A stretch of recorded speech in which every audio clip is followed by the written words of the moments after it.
everyone, my name is Caitlyn and I'm the project head here at Off the Tables. Hi everyone, my name is Josephine. I'm the Chief of Content here in Off the Tables. In today's Crash Course episode, our head of content, Josephine, and I will be explaining to you guys the basics of Microsoft Excel. The reason why it's so important to learn this is because when you're sorting through datasets, you want to do it efficiently, and using Excel functions will help you out in that aspect. Additionally, you will need all of these skills for work and for budgeting.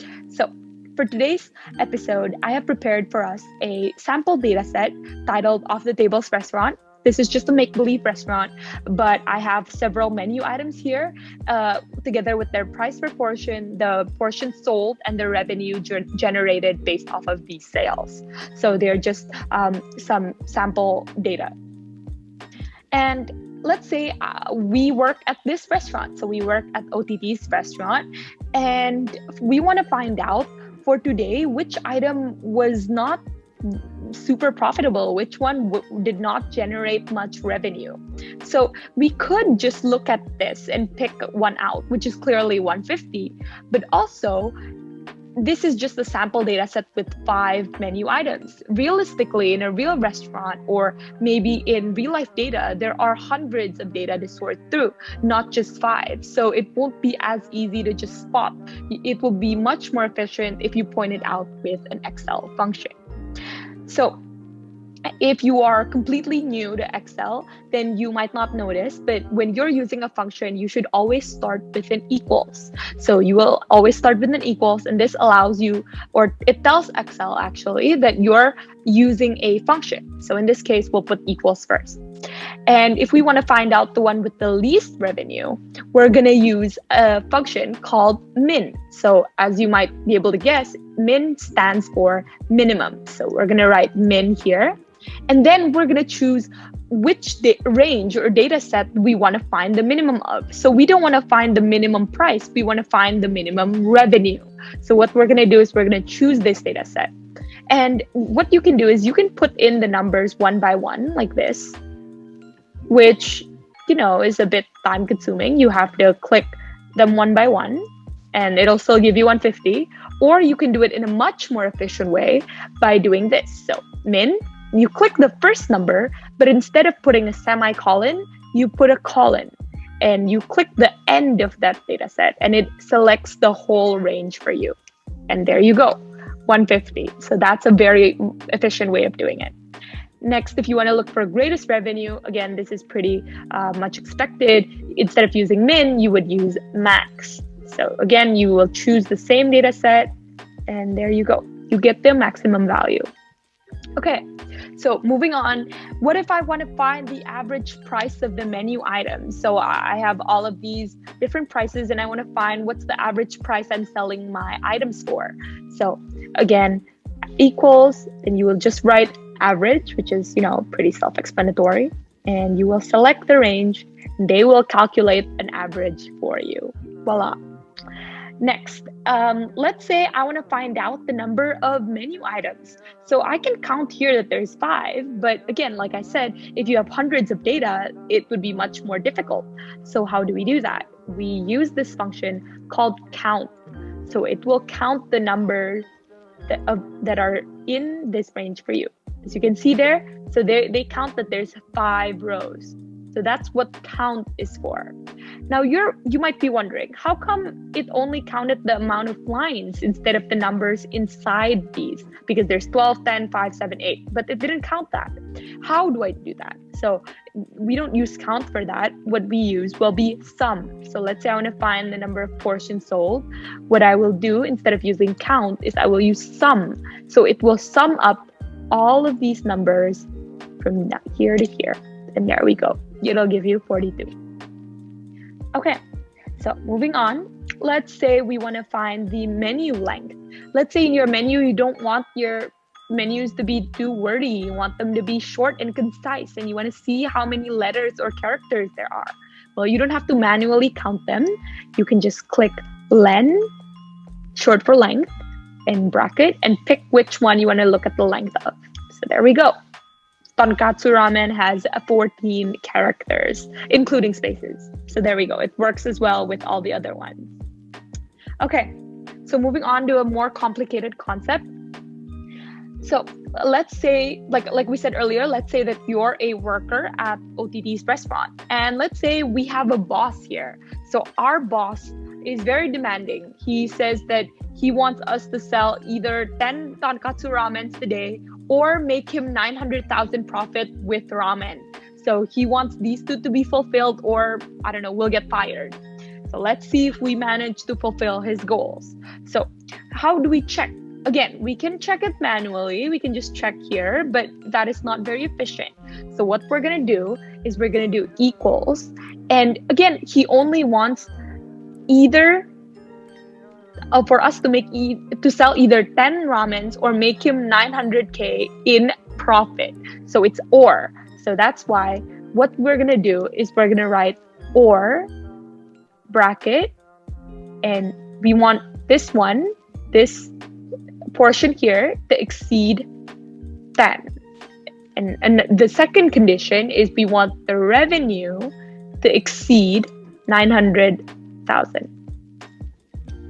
And there we go. Of course, it's true, because even though we didn't receive 900,000, we did sell greater than 10. So it was fulfilled. Voila. Okay. So then our boss comes back with another request. He's like, never mind, I want you to sell 10 ramens and make me 900,000 profit. He has become more demanding, more needy. We need to fulfill his wishes. So in order to do that, we no longer want an or, we want an and. And how do we do that? Well, we simply change the or that we used previously to an and. As simple as that. So we just click and, then bracket. So we want this one to be greater than 10, and we want this one to be greater than 900,000. And unfortunately, that's false. So we didn't exceed 900,000 for revenue. So both conditions have not been fulfilled, unfortunately. I don't know, we might get fired, guys, but at least now we are able to work with Microsoft Excel. So I'll pass it on to Jojo to explain some of the if functions, and I hope you learned something from our crash course today. See you guys in the next one. So I've prepared a data set for us to use, because the best way to learn how to actually use spreadsheet is through practical uses and examples. So the first function is if. What is if? So if, derived from its English meaning, refers to a logical test that can identify right or wrong, true or false based on a certain condition or criteria that you placed. So how we can use it here in the example, minimum for a 10% discount is 50,000 rupiah. You could write that into the discount portion to identify whether the drink gets the discount or not. So here you write back. And Excel will typically give you a small guide on how to order the data you've received. And that's the logical test. So price is greater than 50,000. So I want to see if it qualifies for the 10% discount.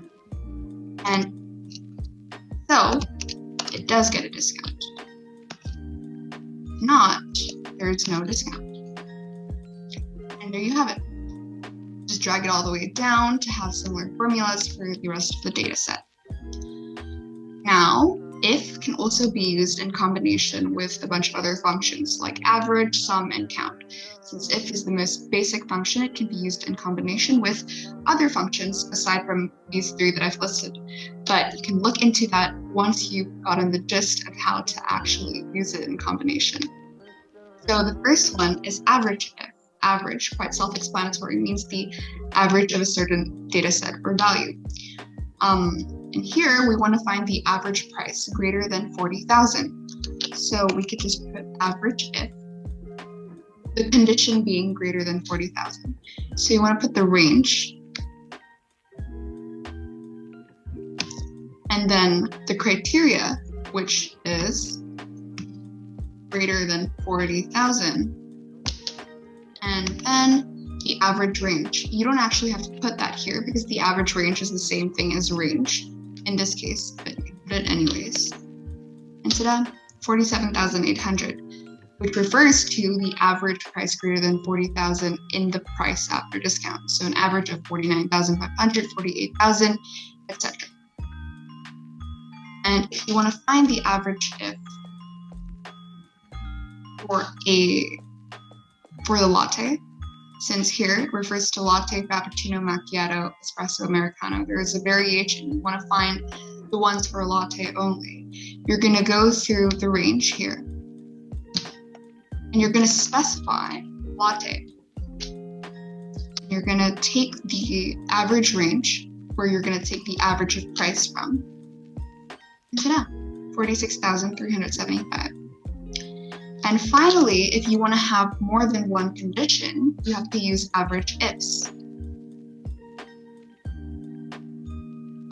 The two conditions is latte and greater than 40,000. So first you put the average range, which is the price, since you're going to find the price for latte.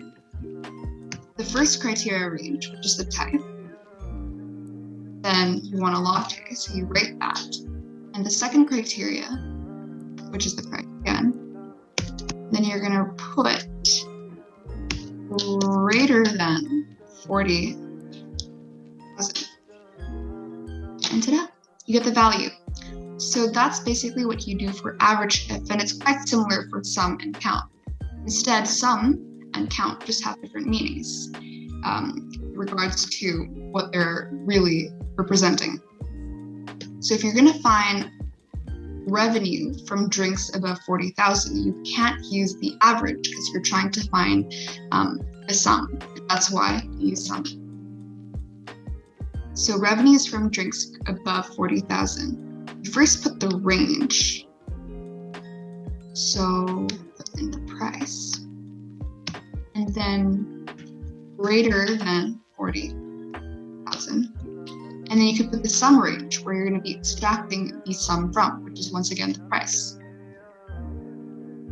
to get 295,000. But if you're doing something for vanilla latte, you're going to have a different range and a different sum range.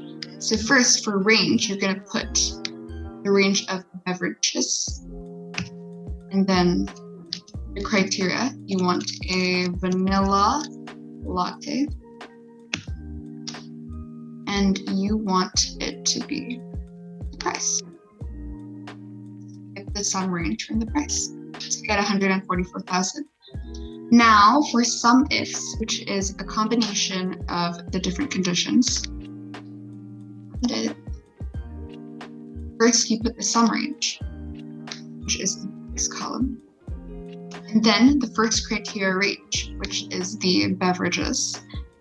And then you're going to type in vanilla latte, similar like how you did before. And you're going to put the second criteria range for sugar. You're going to write less sugar, since that's what it's asking. So you get 96,000. Now for COUNTIF, which refers to accumulation of the quantity of items. So it's different in that sense. It's about the quantity and not the price. You're going to find the sales above 40K. So here, it's much more simple. You just have to put the range and then greater than 40,000. You get six units. We have the second one for the sales for vanilla latte. It's just another example.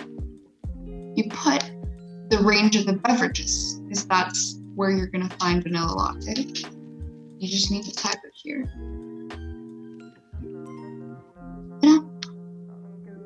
And finally, if you're going to have more than one condition, you put in the first criteria range, which is in this case the beverage for vanilla latte.